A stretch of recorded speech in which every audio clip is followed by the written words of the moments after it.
It's the holiday, boys and girls, so you know what that means? Early Black Friday sales, which is interesting. With all like the stores doing price guarantee, so you go to Best Buy, you buy a Western Digital hard drive, and then they're like, oh hey, you know, if the price goes down, we'll refund you to your credit card. Newegg's doing it, Amazon might be doing it. As far as I know, most stores are offering that, which is awesome. Price protection. So, and because of that, we picked up these 14 terabyte Western Digital Easystores on sale. Currently, they are 14 terabytes each, so we got 4 of them, and this will be for PNAS. So I guess we are making a backup server, or a multi-purpose test server plus backup. A little dangerous, but it should be fine. So we will be running Unraid, and all of these will be in there. I think I already said that. And only one of these will be a parity drive, and we'll just use the other 3 for lots of storage. So here we go. 14 terabyte hard drives from Best Buy, Easystores. I guess I'm showing you guys the wrong side. Doesn't matter. Really exciting. But before we get these put in Unraid, there are a couple things we want to do before we even shuck them out of the drive. So if you think of like, you know, a clam, it's typically referred to as shucking when you remove the internals of the clam out of that. And these are clamshell type devices. So before we do the shucking part, we are going to test each drive and make sure that they're actually okay to run in Unraid.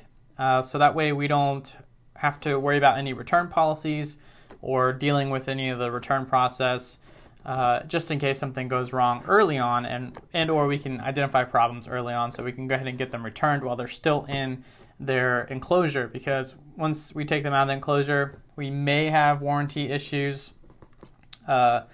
Western Digital seems to be on the fence about whether or not they're covered by warranty or not, but just to make sure that we don't have any issues at all with Western Digital, we are going to test them first before we shuck them. So I already got Ubuntu installed on PNAS right now because we are going to use some Linux commands to actually do our testing. So let's get these things unboxed. So if you've somehow been within the Homelab community and been living under a rock and never seen anybody buy an Easystore before, then you are in for a treat, my friend, because this 14 terabyte hard drive, I think the normal price is like $350 and some change, maybe more, maybe closer to $400. Don't actually know what the regular price is, but I do know that each one of these went on sale for $199, which is a pretty stellar deal. They can be cheaper, usually like $180 according to reports in the past. I think $199 is still a good price. And this is really, that's all to it. You get some additional accessories in here, being of course a power adapter and a USB 3.0 to like that weird USB plug. And that's really it. So inside of here, these should be some pretty high-end drives. We'll take a look at the actual drive itself later on after we prove that these are okay to remove from their shell. So yeah, that's the unboxing. That's literally it. Let's get them all removed and set up for testing. I am so glad I have PNAS 2.0 here, this Dell 7820. It's got 6 USB 3.0 ports on the rear and 2 on the front, so we actually will be able to test all of these at the same time. If we were using the Dell R330, we would be stuck with USB 2.0 and only be able to test 2 of these at the same time. So I would have had to either use my gaming computer, which would have been fine, or found another way. So I'm really glad that we're moving on to this, because it's already a nice upgrade, I guess. So, all right. Let's check out how we're going to get these things tested. I got to open one more. All right, here we are looking at Ubuntu. This is where we're going to do our tests to make sure these drives are okay. I have 4 terminal windows open here, so we can test all 4 drives at the same time. And in my opinion, the easiest way to find out what the drives are in the command line is just simply navigate to /dev and do a ls in here. So this is a change directory into /dev and then list. And then in here, we can see that we have SDA1, SDB, SDC, SDE. So these are more than likely our drives. But what we're going to want to do, just in case you're not comfortable with command line, is look at another way to determine what these paths are to our actual Western Digital drives. You can simply do this by hitting the Windows key or the super key and typing in disk. Ubuntu opens this nice tool for us, and we can click on our Western Digital Easystores here, and we can see the path for the drive is /dev SDA1. And then the next drive is SDC1, and the next drive is SDD1, and finally our fourth drive is SDE1. So all we have to remember is C, D, or I'm sorry, I messed that up. C, A, C, D, and E. Pretty simple. Now the command that we're about to use is called bad blocks, and this is very destructive. So if you do use this, make sure that you're only erasing the drives you intend to test and not any other drives in your system. So that's why it's very important to figure out the paths to the actual disks. So we're gonna make ourselves, we're gonna use sudo as our command. The command is bad blocks -b. So we're going to type in 4096-wsv/dev SDA1. So that's our first disk. We're going to kick that off. Oh, the disk is mounted. Okay, I did not see that one coming. So let's do umount/dev SDA1. And now let's rerun that command and see if that works for us. All right, there we go. Now we're going to do the same thing for all the other drives, and we'll just let this run until it's finished. Now this is going to take a long time because these are 14 terabyte drives, so I'd imagine we'll be back in a couple of days. But for now, we'll just go ahead and do this again. Sudo bad blocks -b 4096-wsv/dev SDC1. Enter in my super user password here that I totally mistyped. Oh yes, we have to unmount all these. Jeez. SDC1. There we go. All right, don't forget this time. umount/dev SDD1. There we go. And now bad blocks -b 4096-wsv/dev/sd. We already did C, so now we need D1. Enter in our password again. There we go. And finally, the last disk should be /dev SDE1. And then that bad blocks command again, bad blocks 4096 WSV dev SDE1. And finally our password once more. All right, we will check back on this in a couple of days and see where we're at. So while we let that run for a couple of days, I just want to let you guys know that generally when you're running this bad blocks command, because it's so read and write intensive, these drives are going to get very toasty. And if you are very protective of your equipment, you may want to add some fans on top of these or put them in a very cool area to make sure that you're not doing any unnecessary wear on the drives as they're doing this test. Now, me personally, it's pretty cool in here. It's basically wintertime, and I think the temperature is about 68 degrees Fahrenheit. I think that's plenty of cool air for them to get, even though these enclosures are fairly poorly designed and not very good at taking in air and releasing it. But I'm comfortable leaving them in this temperature and doing this test. So yeah, do whatever you think is best. But I did want to let you know that these are going to get nice and toasty over the next couple of days while they take to complete. All right, and with that being said, we'll check in when it's done. See ya. One eternity later. All right, so go figure. The power goes out. The first time I try to do this test legitimately, or test these drives legitimately to make sure they're okay. So none of them got tested. The bad blocks test did run for about 27 hours, and then it failed. Well, how do I know it ran for 27 hours? Well, because I ran a smart test afterwards, earlier, actually just now before I started filming.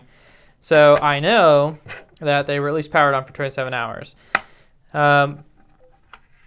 Or I think I'm just gonna continue onward and do the bad thing here, and that is not actually continue testing these like you totally should at home. I'm gonna just break literally the rules that I just told you about. Hey, you should test these drives before you stick them in your Unraid server or any server. But you know what? I've always lived a little chaotically, and I think it's only fitting for me to do or to continue doing. So if this fails, you will see another video here shortly where I'm literally complaining about the drives. So, all right, wish me luck. I gotta get these opened, and it's gonna be a huge pain in the arse. Actually, maybe not. So that actually opens very easily. Wow, that opened real easily.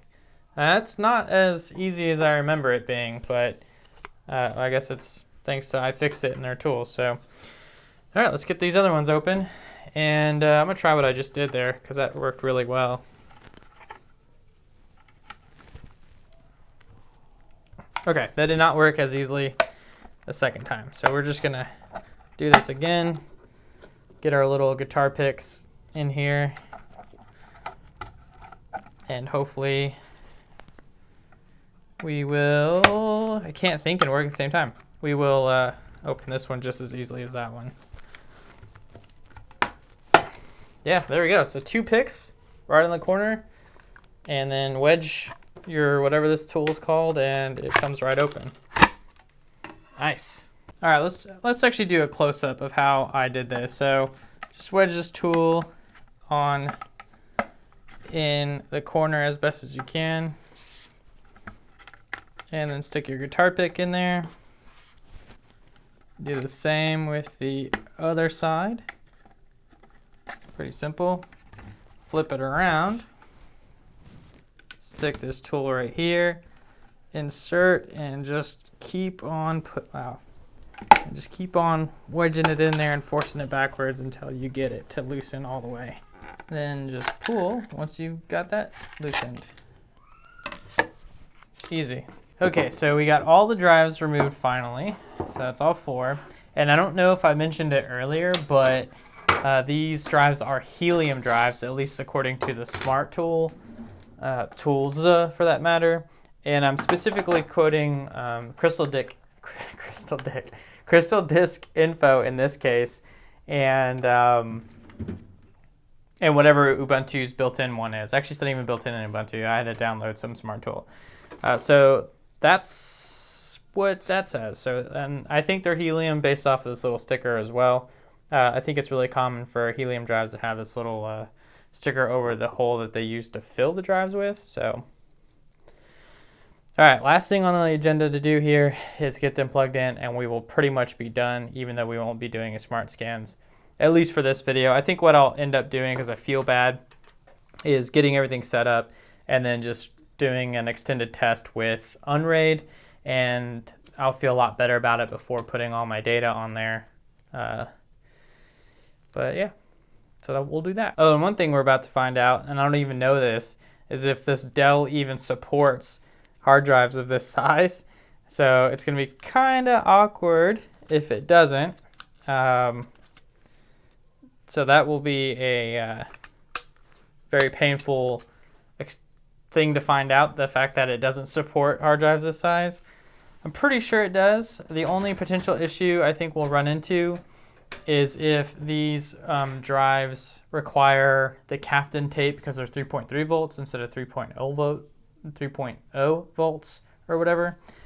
So that could be one of the issues that we run into, but I'll have to, and if we do, then I'll have to Google search how to get around the Captain or 3.3 volt issue with Captain tape issue. Also, I don't know if I mentioned it, but the smart scans for these, or smart results for these, also reveal that these are 72,000 RPM drives, so that's also really nice to have as well. All right, I'm gonna finish up. All right, this is the do or die moment. Probably should wait to put all this back together instead of just putting it back together, but I have faith. Ye of little faith, how dare thee doubt me. I don't know what I'm trying to say. All right, let's see what happens during boot up. All right, so as one would expect, all 4 14 terabyte drives, of course, show up. We have our Ubuntu NVMe that is in here, and for the other 4 NVMe drives, they are already assigned. So this is looking good.